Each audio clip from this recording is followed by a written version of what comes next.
할렐루야. 작은 예수교회 이영종 목사입니다. 지난 한 주 동안 잘들 계셨습니까? 이제 제가 기도함으로 영상 예배 및 설교를 시작하도록 하겠습니다. 고마우신 아버지 하나님, 이 시간에 저희들 출애굽기 말씀을 보고자 합니다. 저희 눈을 열어서 하나님의 뜻을 깨닫게 하여 주시옵소서. 예수님의 이름으로 기도하였습니다. 아멘. 오늘은 출애굽기 17장 1절로 7절까지의 말씀이 되겠습니다. 제가 봉독하도록 하겠습니다. 이스라엘 자손의 온 회중이 여호와의 명령대로 신 광야에서 떠나 그 노정대로 행하여 르비딤의 장막을 쳤으나 백성이 마실 물이 없는지라. 백성이 모세와 다투어 이르되 우리에게 물을 주어 마시게 하라. 모세가 그들에게 이르되 너희가 어찌하여 나와 다투느냐? 너희가 어찌하여 여호와를 시험하느냐? 거기서 백성이 목이 말라 물을 찾으매 그들이 모세에게 대하여 원망하여 이르되 당신이 어찌하여 우리를 애굽에서 인도해 내어서 우리와 우리 자녀와 우리 가축이 목말라 죽게 하느냐? 모세가 여호와께 부르짖어 이르되 내가 이 백성에게 어떻게 하리까? 그들이 조금 있으면 내게 돌을 던지겠나이다. 여호와께서 모세에게 이르시되 백성 앞을 지나서 이스라엘 장로들을 데리고 나일강을 치던 내 지팡이를 손에 잡고 가라. 내가 호렙산에 있는 그 반석이 거기서 내 앞에 서리니 너는 그 반석을 치라. 그것에서 물이 나오리니 백성이 마시리라. 모세가 이스라엘 장로들이 목전에서 그대로 행하니라. 그가 그곳 이름을 마사 또는 무리바라 불렀으니 이는 이스라엘 자손이 다투었으며 또한 그들이 여호와를 시험하여 이르기를 여호와께서 우리 중에 계신가 안 계신가 하였음이더라. 아멘. 17장 1절 읽어보겠습니다. 이스라엘 자손은 온 회중이 여호와의 명령대로 신 광야에서 떠나. 16장에서 이들이 먹을 것이 없어서 하나님 앞에 원망하고 모세를 원망하고 하나님을 시험하였다가 하나님께서 만나라고 하는 엄청난 놀라운 기적을 베풀어 주시고 그들의 먹을 것을 주시자 그들의 마음이 이제 순해졌습니다. 아, 그래, 하나님을 믿고 살아야지 라고 하는 마음이 생겨서 계속 믿음의 여정을 갑니다. 그래서 17장 1절 보면은 여호와의 명령대로, 이 여호와의 명령대로라고 하는 것은 여호와의 입에서 나오는 말씀을 따라서 그런 뜻입니다. 이제는 이제 그들의 마음 가운데 그래, 하나님의 말씀대로 살아야지. 그래서 광야의 길을 계속 믿음의 여정을 갑니다. 하나님이 함께 하시는 것을 그들이 믿긴 믿었지만 광야 생활은 광야입니다. 여러 어려움들이 언제 어디서 어떤 모양으로 생길지 알 수 없는 그런 곳이 광야입니다. 오늘 평안했다고 내일도 평안하리라는 그런 보장이 없는 것이 광야 생활입니다. 우리의 인생과도 참 비슷하죠. 언제 어디서 어떤 모양으로 우리에게 어려움이 닥쳐올지 우리 사람들은 전혀 예측할 수 없는 그런 인생 광야인 것입니다.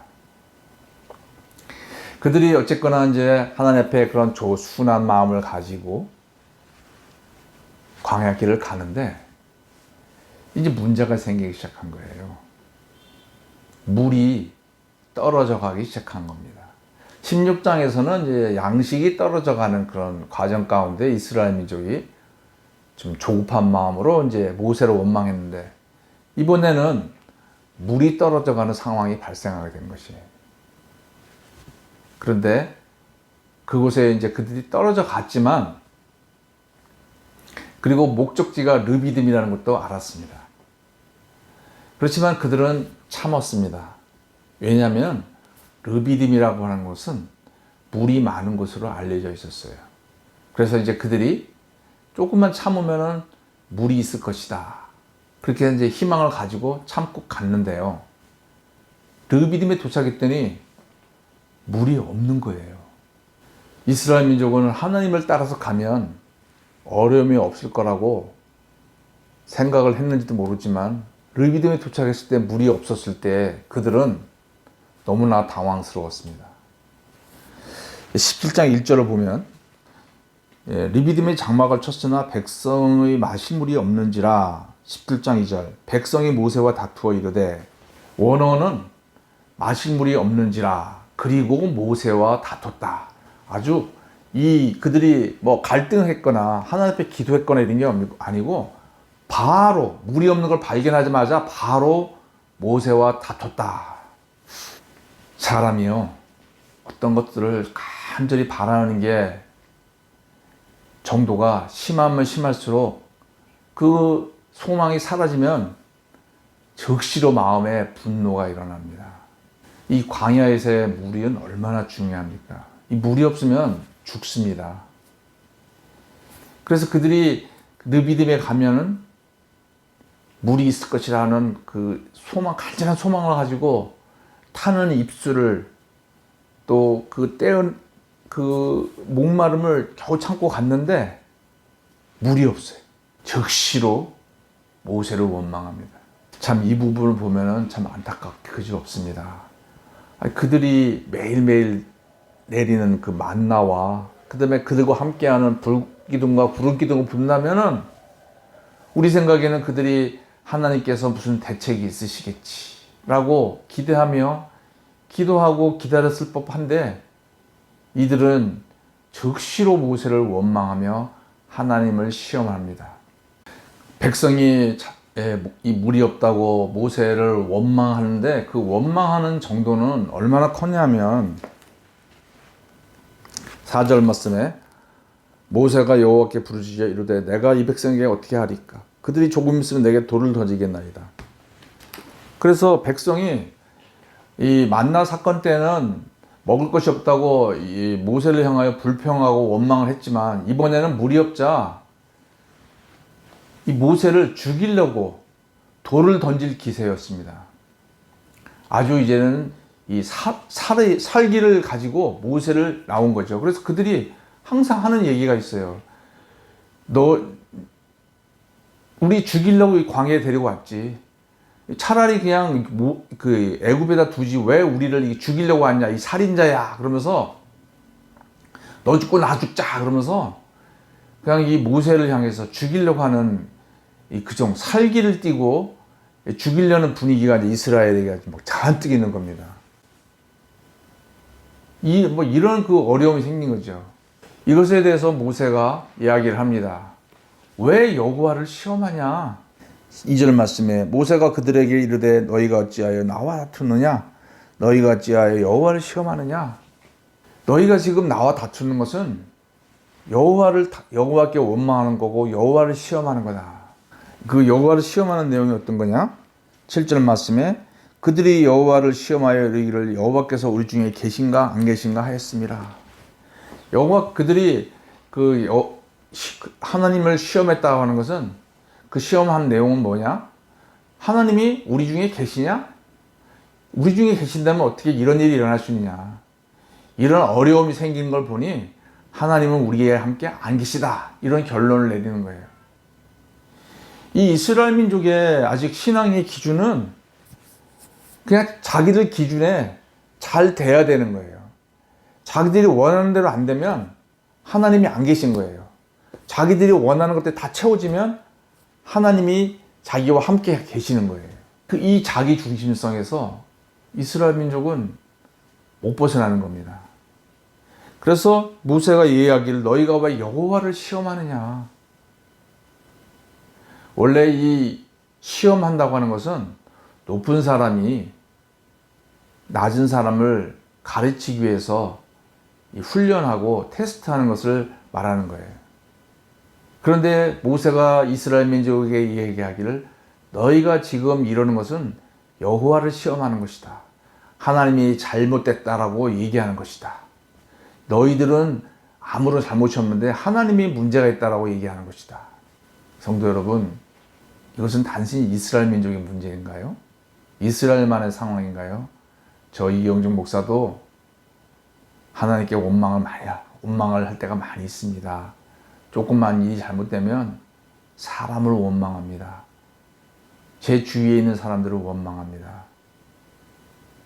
저도 이스라엘 민족과 전혀 다르지가 않습니다. 제가 하나님이 뭔가 잘못하신 거야 라는 생각을 할 때가 많이 있습니다. 말로는 그렇게 얘기하지 않지만 잘못되면 그렇게 원망을 하는 거예요. 이 죄성, 이것은 도대체 어디서 나오는 걸까요? 어떻게 인간이 하나님을 평가하고 하나님을 시험할까요? 그거는 하나님과 같은 동등한 위치에 있다고 자기가 믿기 때문에 그런 거 아니겠습니까? 창세기에서 에덴 동산에서 뱀이 하와에게 준 유혹이 무엇입니까? 이 과실을 먹으면 너도 하나님처럼 될 수 있어.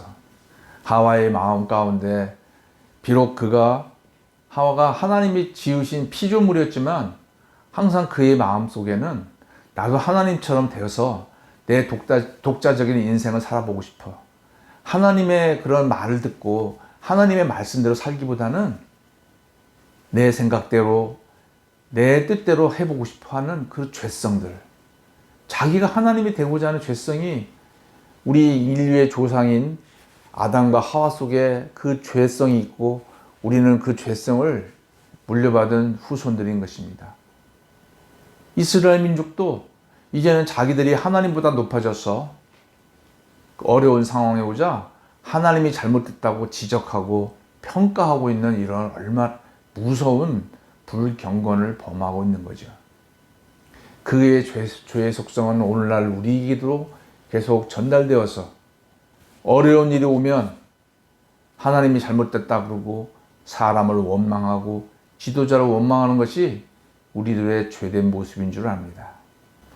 자, 이제 이스라엘 사람들은 모세를 죽이려고 막 살길 띠고 모세를 돌로 쳐 죽이려는 그런 무서운 분위기 가운데 모세도 어떻게 해야 할지를 모릅니다. 그래서 4절 말씀에 모세가 여호와께 부르짖어 이르되 내가 이 백성에게 어떻게 하리까 하면서 하나님 앞에 정말 간절히 부르짖습니다. 간절히 부르짖습니다. 그랬을 때 하나님의 말씀을 보겠습니다. 하나님께서 이제 응답을 주십니다. 5절 말씀에 여호와께서 모세에게 이르시되 백성 앞을 지나서 이스라엘의 장로들을 데리고 나일강을 치던 내 지팡이를 손에 잡고 가라. 하나님께서 모세에게 말씀하세요. 백성 앞을 지나가라. 아니 막 지금 자기를 죽이려고 하는 사람들이 있습니다. 막 그 사람들이 엄청 많은데 그 앞을 지나가다가 누군가 한 사람이라도 흥분돼서 모세에게 돌을 던지면 사람들이 부하나 돼서 모세에게 돌을 던지면 막 던져서 죽을 수 있는 상황인데요. 그 앞을 지나가라고 하는 거예요. 자기를 죽이려고 하는 그 군중 앞을 지나가라. 그리고 장로들을 데리고 이스라엘 장로들, 이스라엘의 지도자가 되는 장로들을 데리고 가라.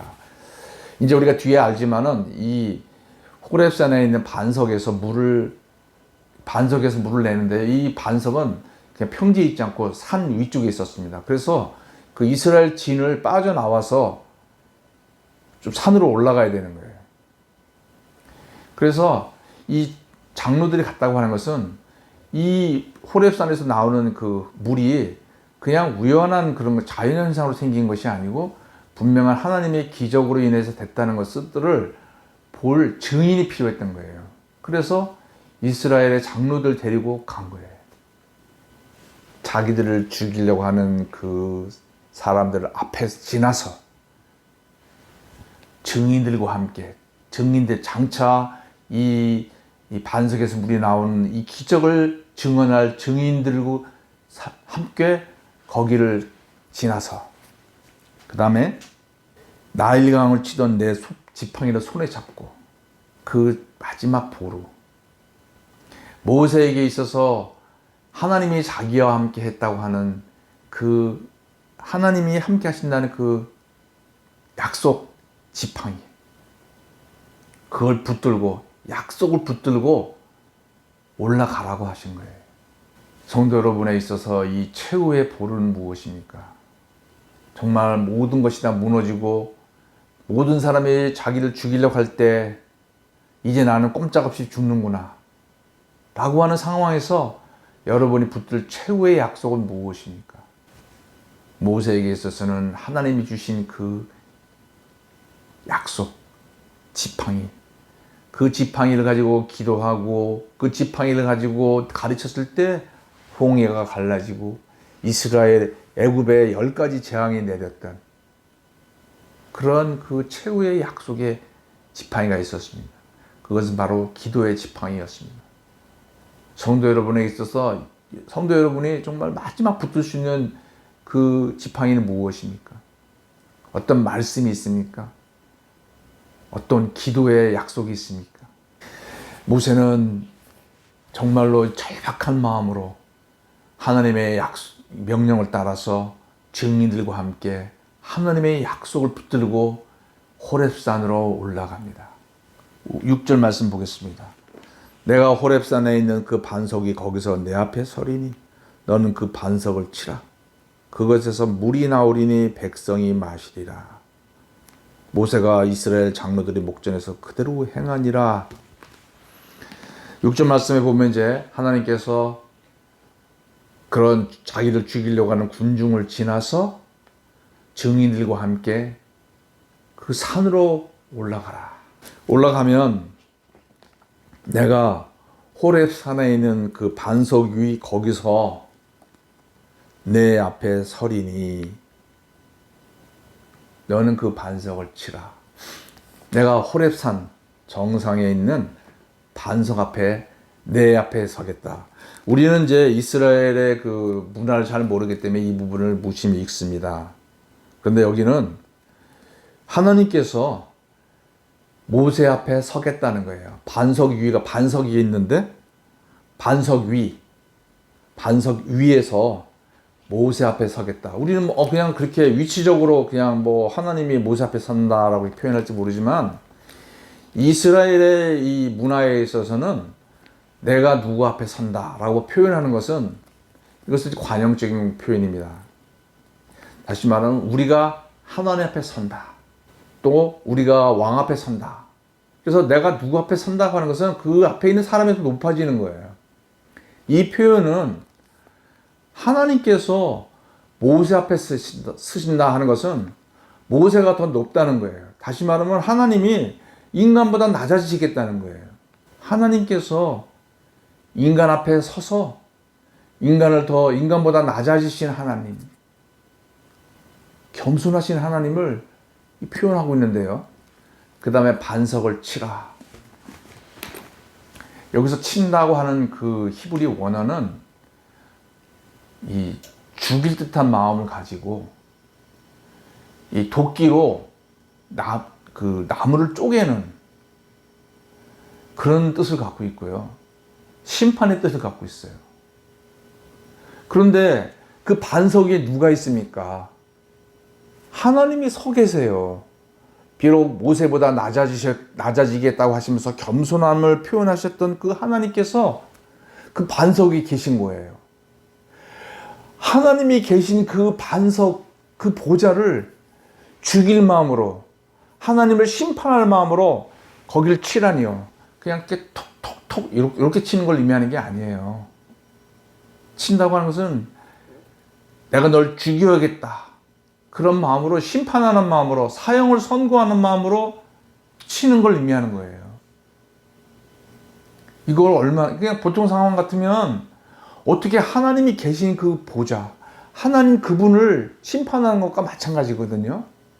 하나님이 계신 보좌를 심판한다고 하는 것은 하나님을 심판하고 하나님을 죽이는 행동과 똑같은 건데요. 이 얼마나 불경건하고 불경스러운 일입니까? 그런데 하나님께서 그렇게 하라고 하셨어요. 인간보다 낮아지시는 하나님, 그리고 심판받으시는 하나님, 죽임을 선고당하시는 하나님, 그 하나님을 죽이자, 하나님이 계신 그곳을 파괴하자 물이 나옵니다. 백성을 살리는 물이 나온 거예요. 성도 여러분, 한번 이 부분을 곰곰이 생각을 해보십시오. 자기를 죽이려고 하는 그 무리 앞에서 증인들과 함께 죽음을 선고받으시고 심판을 사람들에게 받으시고 죽으시는 하나님, 이 부분에 대해서 고린도전서 10장 4절 말씀을 읽어보겠습니다. 고린도전서 10장 4절. 다 같은 신령한 음료를 마셨으니 이는 그들을 따르는 신령한 반석으로부터 마셨음에 그 반석은 곧 그리스도시라. 바로 이 반석은 아들 대신, 성자 대신 하나님이신 그리스도이셨다라고 신약성경은 밝히 보여주고 있는 것입니다. 하나님은 그냥 그 이스라엘 민족의 필요를 채워주시는 그것에만 만족하지 아니하시고, 하나님의 마음에는 이 사건은 하나님의 마음 속에는 무엇인가 표현된 거예요. 우리가 한 작가가 글을 쓸 때, 소설을 쓸 때 그 작가는 소설의 끝을 압니다. 그래서 중간중간에 알만한 사람을 알 수 있도록 복선을 깔아줍니다. 성경의 중심은 무엇입니까? 바로 예수 그리스도의 구속 아니겠습니까? 하나님께서는 이스라엘 민족을 통해서 그 예수 그리스도의 그 의미한 바, 그거를 우리에게 지금 보여주고 계시는 거예요. 예수님께서 십자가에서 심판받으시고 죽으심으로 말미암아 그 생명의 물이 우리 인간들에게 흘러와서 오늘날 우리가 영적으로 살아가고 있는 것 아니겠습니까? 성도 여러분, 이 예수 그리스도를 찬양하며 기뻐해야 될 줄 압니다. 성도 여러분, 영이 어두운 사람은, 저 이영정 목사를 비롯해서 영이 어두운 사람은 어려움이 오면 즉시로 사람을 원망하고 하나님을 원망합니다. 그러나 영이 밝은 모세와 같은 사람들은 어려움이 오면 그 가운데 있는 하나님의 뜻을 알게 되고 하나님의 역사를 경험하게 되는 거예요. 성도 여러분은 어느 쪽의 삶을 살고 싶으십니까? 기도하겠습니다. 아버지 하나님, 귀한 말씀 주신 것을 감사합니다. 저희들의 눈이 열리는 그런 영이 밝은 인생이 될 수 있도록 도와주시옵소서. 예수님의 이름으로 기도하였습니다. 아멘.